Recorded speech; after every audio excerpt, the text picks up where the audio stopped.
Today is June 14th, 2025. It's a Saturday and President Trump's 79th birthday.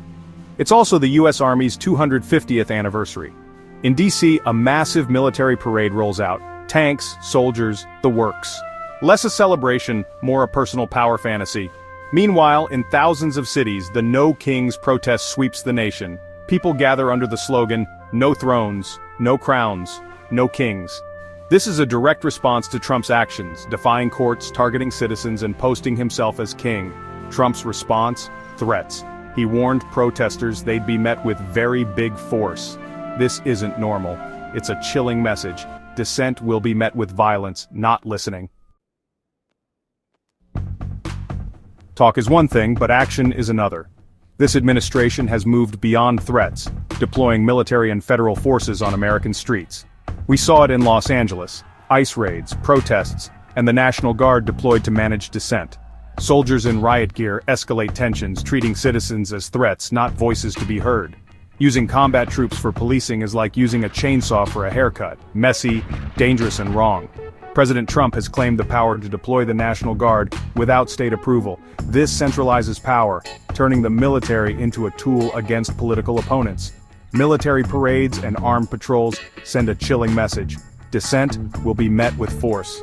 That fear is the poison that kills free societies. Authoritarian tactics aren't just coming from the White House. State officials across the country are mimicking this strongman approach, cracking down on dissent and blurring the line between protest and extremism. In Texas, Governor Abbott deployed thousands of National Guard and police to manage protests, an occupation force, not policing. In Florida, Governor DeSantis warned protesters to expect the law to come down on you. Across states, officials are criminalizing dissent, making protest a high-risk act. This isn't about public order, it's about demanding submission. This is how democratic spaces disappear, one crackdown at a time. At this point, you might be thinking, well, I don't plan on going to any protests, so this doesn't really affect me. And with the greatest respect, you could not be more wrong.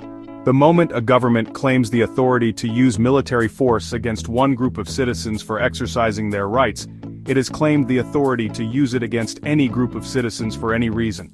The rights being threatened today, freedom of speech and assembly, are not protester rights. They are your rights. They are the bedrock of a free society, and they are being systematically dismantled before our very eyes. This isn't about left versus right, it's about freedom versus control. Think about what is being normalized: a president who openly threatens his own people, soldiers on American streets, governors deploying troops to intimidate dissenters. The idea that if you disagree with your government, you are an enemy who hates our country. This is a fundamental rewriting of the American social contract. The government is supposed to be of the people, by the people, for the people. What we are witnessing is a shift towards a government that sees the people as an obstacle to be managed, controlled, and, if necessary, suppressed with force. Your silence today is your consent for tomorrow. The warnings from civil rights experts are not academic. They are urgent. When you use soldiers trained for war to police your own population, you are on a well-trodden path towards tyranny. It starts with protests, but it doesn't end there. Once a government feels emboldened to use force to silence its critics, what's to stop it from using that power to enforce any policy, to seize any property, or to detain any person it deems a threat? The guardrails of democracy are not self-enforcing. They rely on citizens, all citizens, to stand up and say no when they are being torn down. This is one of those moments.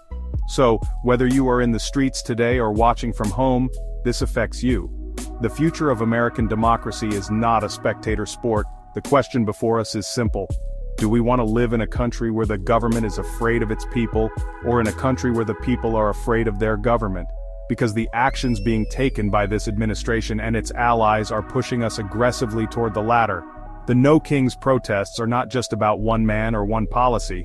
They are a desperate attempt to defend the very idea of a government accountable to its citizens, and that is a fight that should concern every single one of us.